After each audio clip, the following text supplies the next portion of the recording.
오늘은 고린도후서 강의 두 번째 시간입니다. 오늘 저희가 함께 나눌 하나님의 말씀은 바로 고린도후서 1장 12절부터 22절까지의 말씀인데요. 제가 한 절, 여러분들이 한 절 이렇게 번갈아 가면서 읽도록 하겠습니다.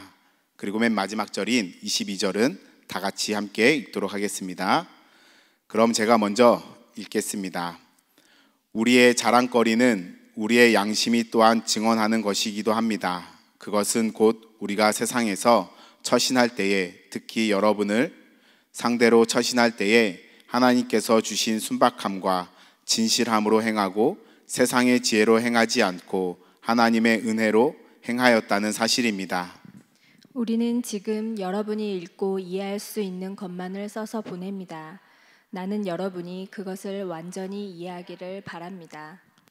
여러분이 우리를 이미 부분적으로는 이해했습니다마는 우리 주 예수의 날에는 여러분이 우리의 자랑거리이듯이 우리가 여러분의 자랑거리가 될 것입니다. 이러한 확신이 있으므로 먼저 나는 여러분에게로 가기로 마음을 먹었습니다. 그것은 여러분으로 하여금 두 번 다시 은혜를 받게 하려는 것이었습니다. 나는 여러분에게 들러서 마케도니아로 갔다가 마케도니아에서 다시 여러분에게로 와서 여러분의 도움을 받아서 유대로 갈 작정이었습니다. 내가 이런 계획을 세운 것이 변덕스러운 일이었겠습니까? 또는 내가 육신의 생각으로 계획을 세우기를 아니요 하려는 속셈이면서도 예 하고 계획을 세우는 것이었겠습니까? 하나님께서는 신실하십니다. 따라서 우리가 여러분에게 하는 말은 예 하면서 동시에 아니요 하는 것은 아닙니다. 나와 실루아노와 디모데가 여러분에게 선포한 하나님의 아들 예수 그리스도께서는 예도 되셨다가 동시에 아니요도 되는 분이 아니었습니다. 그리스도 안에는 예만 있을 뿐입니다.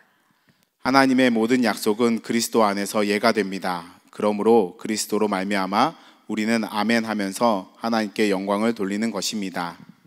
우리를 여러분과 함께 그리스도 안에 튼튼히 서게 하시고 또 우리에게 사명을 맡기신 분은 하나님이십니다. 함께 읽겠습니다. 하나님께서는 또한 우리를 자기의 것이라는 표로 인을 치시고 그 보증으로 우리 마음에 성령을 주셨습니다. 아멘. 네, 오늘 말씀의 제목은 바로 언제나 예하신 예수님입니다. 언제나 예하신 예수님. 제목만 들어서는 이게 뭐지라는 생각이 들 수 있겠지만 설교가 다 끝나면 오늘 말씀의 제목이 무슨 뜻인지 다 이해가 될 것이라고 저는 믿습니다. 그러니 끝까지 잘 경청해 주시기 바랍니다. 저는 가끔씩 제가 생각한 대로 또는 제가 계획한 대로 일이 잘 안 풀릴 때가 있습니다. 오늘은 이런저런 일들을 해야지 하면서 생각하고 있었는데 갑자기 예상하지 못했던 일들이 발생하거나 또는 생각했던 것보다 일이 너무 오래 걸려서 다른 일들을 하나도 못하는 경우가 종종 있는 것이죠. 특별히 저 같은 경우에는 설교문 작성하는 것이 그렇습니다. 일주일에 3편에서 4편 정도의 설교문을 작성해야 하는데 집중도 잘 안 되고 또 말씀도 영 잘 안 풀려서 썼다가 지웠다가를 여러 번 반복할 때가 참 많이 있는 것이죠. 그러면 그날은 설교문도 다 완성하지 못하고 또 그날 해야 할 일도 다 못하는 경우가 종종 있는 것입니다. 이렇게 일이 잘 안 풀릴 때 안 그래도 마음이 너무 무겁고 속상한데 설상가상으로 저를 더 힘들게 하는 것이 있습니다. 그것은 바로 누군가가 제 옆에서 잔소리를 하는 것입니다. 하루 종일 뭐 했길래 이것도 다 못했냐? 이거는 또 언제 할 거냐? 오늘도 밤샐 거냐? 이렇게 누군가가 막 잔소리를 해대면 안 그래도 심란한 마음이 더 어렵게 되고 또 더 힘들게 되는 것이죠. 저는 그 사람이 누구라고 말하지는 않겠습니다. 그냥 저랑 가장 가까운 사람이라고 그렇게 말하겠습니다. 아무튼 이렇게 무언가가 내가 생각한 대로 일이 잘 안 풀렸을 때 그것 자체만으로도 나는 너무나 속상한데 그것보다 더 나의 마음을 힘들게 하는 것은 바로 그것을 본 다른 사람들의 말과 반응입니다. 시험 공부를 열심히 했는데 성적이 생각만큼 잘 안 나온 학생은 이미 그것만으로도 충분히 속상할 것입니다. 스스로에게도 실망했을 것이고 또 노력이 배신당한 것 같아 마음이 아플 수도 있습니다. 그러나 바로 그때 부모님이나 친구들이 그 성적 결과를 가지고 핀잔을 주거나 무시하는 말을 하게 되면 그 학생은 얼마나 더 마음이 아프고 속상할까요? 일이 잘못된 것보다 그 일에 대한 다른 사람들의 말과 반응이 우리의 마음을 더 아프게 한다는 것을 우리는 꼭 기억해야 할 것입니다. 오늘 저희가 함께 읽은 본문 말씀을 보게 되면 사도 바울은 무척이나 마음이 속상한 것처럼 보입니다. 그가 선교 여행을 하면서 늘 마음에 품었던 것은 다름 아닌 자신이 복음을 전하여 세워진 교회들이었는데 그 교회에 있는 성도들이 사도 바울을 모함하고 또 비방했으니 사도 바울의 마음이 얼마나 아프고 속상했겠습니까? 그는 정말로 선교 여행을 하면서 수많은 어려움과 위험을 만났지만 그럼에도 불구하고 그는 날마다 교회를 위하여 기도했으며 또 교회를 온전히 세우는 사역에 늘 힘썼습니다. 그러한 가운데서 사도 바울은 고린도 교회를 방문하려던 일정이 있었는데 그 일정에 차질이 생긴 것이죠. 어떠한 연유인지는 알 수 없으나 그의 마음은 분명 고린도 교회를 향하고 있었을 것입니다. 하지만 여러 가지 상황과 변수들로 인하여 계획은 틀어졌고 또 변경됨으로 말미암아 그들과의 약속을 지키지 못했던 것이죠. 이에 대하여 고린도 교회 안에서는 이런저런 말들이 참 많이 나왔을 것 같습니다. 바울이 계획을 경솔하게 세운 것은 아닌가, 또는 그가 육신의 생각으로 계획을 세운 것은 아닌가라는 말들이 나왔던 것이죠. 아마도 그들은 이렇게 생각했을 가능성이 매우 큽니다. 만약 하나님께서 사도 바울을 정말로 사랑하시고 또 그와 늘 함께 하신다면 어째서 계획이 제대로 이루어지지 않도록 그냥 내버려 두신 것일까? 그가 하나님의 뜻대로가 아니라 자신의 뜻대로 계획을 세운 것은 아닐까? 내지는 이제 하나님께서 그를 지켜주지도 돌보지도 않는 것은 아닐까?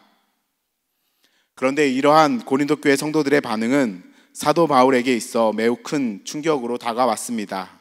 다른 사람들도 아니고 자신이 목숨을 걸고 사랑으로 섬겼던 그들에게서 이러한 말들이 나온다는 것 자체가 사도 바울에게는 너무나도 속상한 일이었고 또 가슴 아픈 일이었던 것이죠. 물론 고린도 교회 안에 있는 모든 성도들이 다 그런 것은 아닙니다. 일부의 사람들만 이러한 생각을 했었던 것 같아요.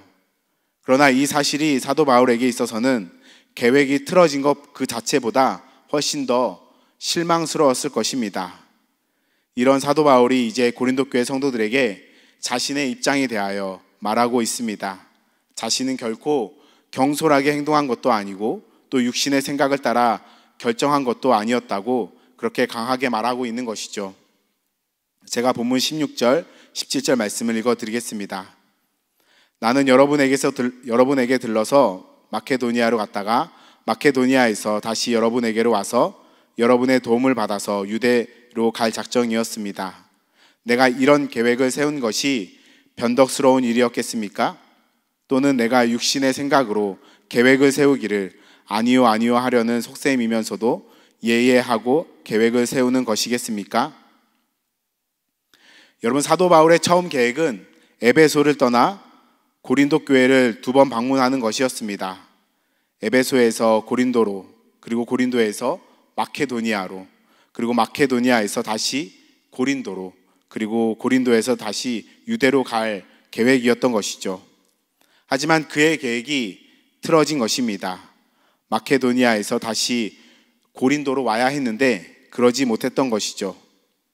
이에 고린도 교회 안에 있는 일부 성도들은 사도 바울의 우유부단한 성격은 그가 근본적으로 믿을 수 없는 사람임을 증명하는 것이라며 그의 행방과 하는 말은 절대로 믿어서는 안 된다라고 그렇게 주장했습니다. 하지만 사도 바울은 이것에 대하여 단호히 부인하고 있죠. 자신은 결코 개인의 유익을 위해 여행 계획을 변경한 것이 아니라 어쩔 수 없는 상황이 있었다고 그렇게 말하고 있는 것입니다. 여러분, 우리의 삶에는 때때로 우리가 이해할 수 없는 일들이 참 많이 일어나곤 합니다. 예를 들어 자녀가 갑자기 큰 병에 걸린다거나 또는 어떠한 사고를 만나 장애를 갖게 되는 일 같은 거 말입니다. 저 같은 경우에는 저희 작은 아버지께서 갑자기 에이즈에 감염이 되어서 50대 초반에 하나님 품 안에 간 것입니다. 어린 두 딸을 남겨두고 홀로 하나님 품 안에 먼저 간 것은 우리의 이성으로는 도저히 이해가 될 수 없는 것이죠. 이것은 하나님께서 우리를 인도해 주지 않으셔서도 아니고 또 하나님의 뜻대로 살지 않아서도 아닌 것입니다. 그냥 어쩌다 보니 이러한 일들이 일어난 것뿐인 것이죠. 물론 하나님의 어떠한 깊은 뜻이 있으실 것이라고 저는 믿지만 그 뜻이 언제나 우리에게 분명하게 드러나는 것은 아닙니다. 그러니 사도 바울도 자신이 계획한 대로 이루어지지 않은 것에 대하여 분명하게 말할 수가 없었던 것입니다. 하지만 분명한 사실 한 가지는 있습니다. 그것은 바로 우리가 믿는 하나님은 언제나 신실하다라는 것입니다. 제가 본문 18절 말씀을 읽어드리겠습니다. 하나님께서는 신실하십니다. 따라서 우리가 여러분에게 하는 말은 예 하면서 동시에 아니요 하는 것은 아닙니다. 여러분, 특별히 본문 19절 20절 말씀은 더 중요한데 우리 다 같이 한 목소리로 읽도록 하겠습니다. 시작. 나와 실루아노와 디모데가 여러분에게 선포한 하나님의 아들 예수 그리스도께서는 예도 되셨다가 동시에 아니오도 되신 분이 아니었습니다. 그리스도 안에는 예만 있을 뿐입니다. 하나님의 모든 약속은 그리스도 안에서 예가 됩니다. 그러므로 그리스도로 말미암아 우리는 아멘 하면서 하나님께 영광을 돌리는 것입니다. 아멘. 그렇습니다. 하나님의 아들이신 예수 그리스도는 언제나 예하셨습니다. 여기서 예수 그리스도가 예하셨다라는 것은 예수 그리스도는 언제나 하나님의 뜻과 말씀대로 살았다라는 것을 의미합니다. 즉 예수님은 단 한 번도 하나님의 말씀과 뜻을 거스른 적이 없었다라는 것이죠. 그래서 하나님의 모든 약속은 그리스도 안에서 예가 되는 것입니다. 예수님께서 먼저 하나님의 말씀에 온전히 순종하셨기 때문에 하나님도 예수님을 통하여 하나님의 약속을 온전히 이루신다라는 것이죠. 여러분, 이것은 사도 바울의 개인적인 믿음의 고백일 뿐만 아니라 마땅히 하나님을 믿는 모든 그리스도인들의 믿음의 고백이 되어야 할 줄로 믿습니다. 세상에 있는 여러 종교인들은 예수님 없이도 구원받을 수 있고 또 예수님 없이도 천국 갈 수 있다고 그렇게 말하지만 절대로 그렇지가 않습니다. 왜냐하면 하나님은 예수님을 통하여서 하나님의 모든 약속을 온전히 이루신다고 그렇게 말씀하셨기 때문입니다. 예수님도 자기 자신을 통하지 않고서는 절대로 하나님께로 나아갈 수 없다고 그렇게 말씀하셨습니다. 그렇습니다. 예수님께서 언제나 예하셨기 때문에 우리들도 예수님을 통하여서 하나님과 다시 화목할 수 있게 되었고 또 하나님의 자녀로서 영원토록 하나님의 축복을 받으면서 그렇게 살아갈 수 있는 존재가 된 것이죠. 하지만 그럼에도 불구하고 우리 모두는 다 실패할 수 있고 또 실망할 수 있습니다.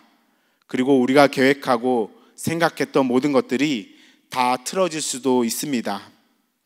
그러나 하나님은 절대로 실패하지 않으십니다. 하나님은 절대로 실수하지 않으세요. 그러니 결코 우리는 낙심하지 말아야 할 것입니다. 사도 바울은 고린도후서 4장에서 이렇게 고백하고 있습니다. 제가 고린도후서 4장 8절부터 10절까지의 말씀을 읽어드리겠습니다.